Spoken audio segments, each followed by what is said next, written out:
Fala pessoal, estamos aqui novamente, Dr. Diego Munhoz, ortopedista, especialista em joelho. Agora a gente vai fazer uma série, 3 vídeos basicamente, que vai falar sobre o que mudou na ortopedia em cirurgia de joelho, certo? E eu acabei escolhendo 3 temas em que tem bastante mudança.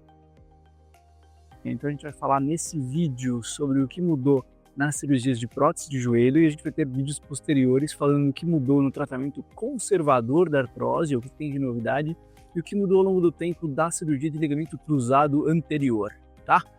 Mas vamos lá, bora pro vídeo de hoje. Hoje a gente vai falar o que ao longo desses anos, e aí a gente tá falando desde alterações de 20 anos, 10 anos, até alterações mais recentes na cirurgia de prótese de joelho, né? Será que essa cirurgia ficou mais segura? Será que a gente tem mais aparatos para transformar uma prótese que antigamente tinha bastante complicação, era um receio para os pacientes, né?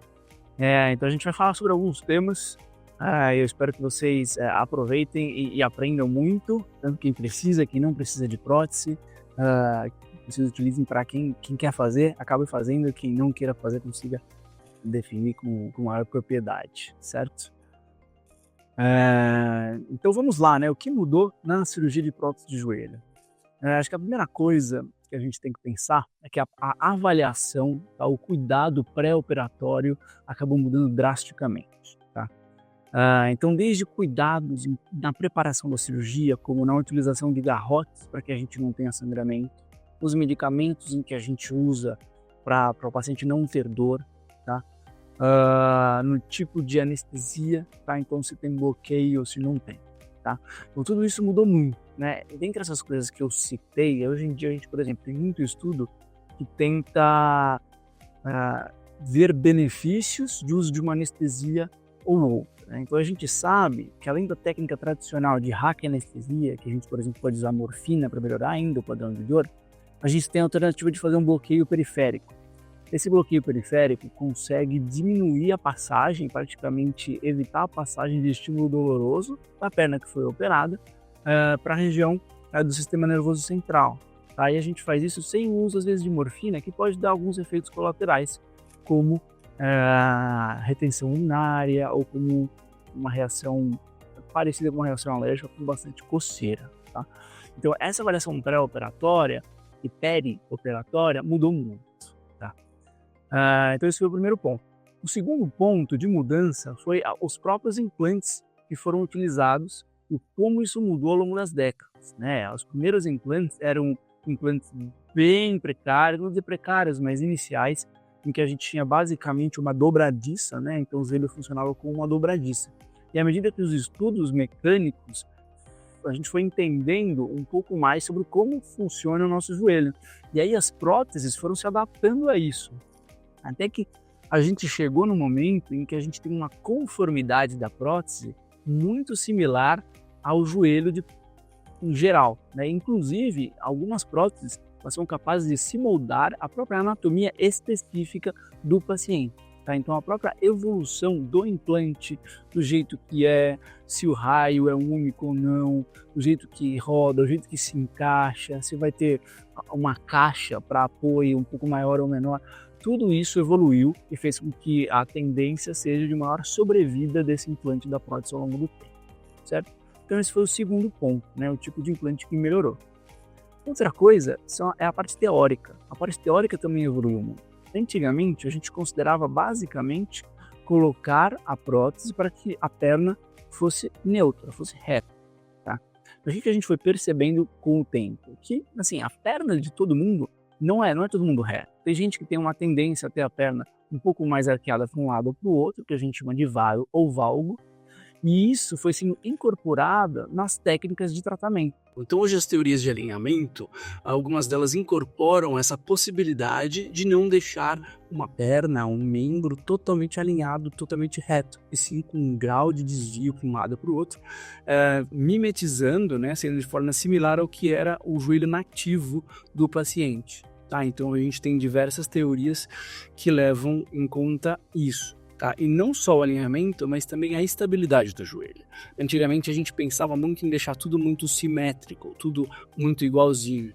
Hoje em dia a gente tem algumas próteses e algumas teorias como o que a gente chama de medial pivot, né, que é um termo em inglês em que se refere ao fato do joelho ter um pivô que fique não no centro, mas na região interna, que a gente chama de medial.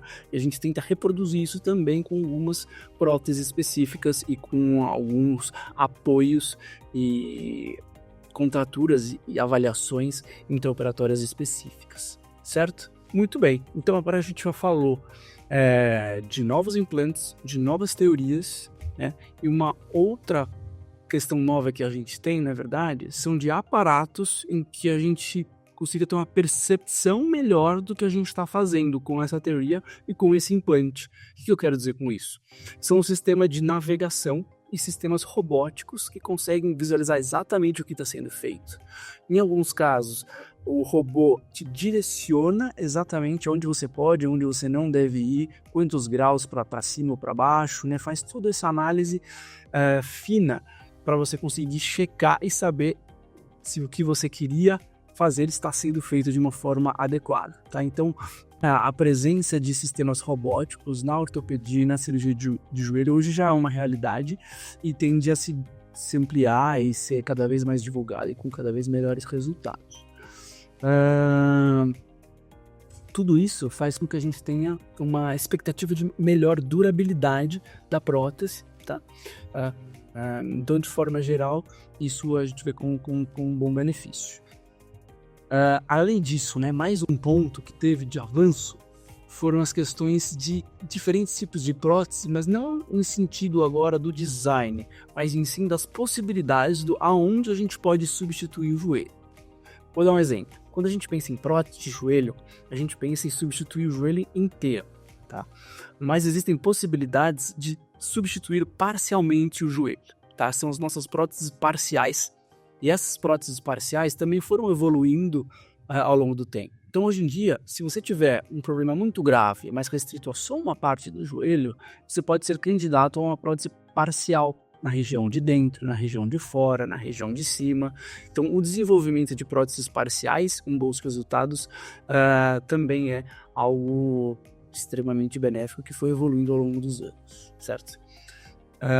E mais um ponto específico também, que acho que vale a pena conversar com vocês e dar esse feedback, é que apesar da prótese, né, assim como o corpo humano, não ser algo para sempre, e de essa expectativa de longevidade da prótese está aumentando para 20, 30 anos, eventualmente a gente vai se deparar com um momento em que a gente vai precisar trocar essa prótese. Tá? E o legal é que as próprias cirurgias de revisão de prótese, que a gente chama quando a gente precisa trocar uma prótese, a gente vai revisar uma outra, e normalmente essa outra ela é maior, ela é mais complexa, ela é até um pouquinho mais agressiva. Esses implantes de revisão também foram atualizados, também foram modificados, também foram melhorados ao longo do tempo. Tá?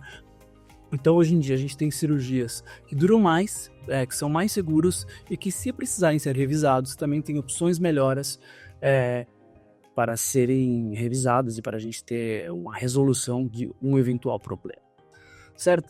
Bom, esse assunto é extremamente vasto, né? Então é um assunto para diversos vídeos, mas acho que fica aí alguns pontos de melhorias que aconteceram nesses últimos anos, certo? Então eu agradeço muito mais um vídeo com vocês. Não se esqueçam aí de ajudar o canal, curtir, compartilhar e nos vemos nos próximos vídeos. Um grande abraço.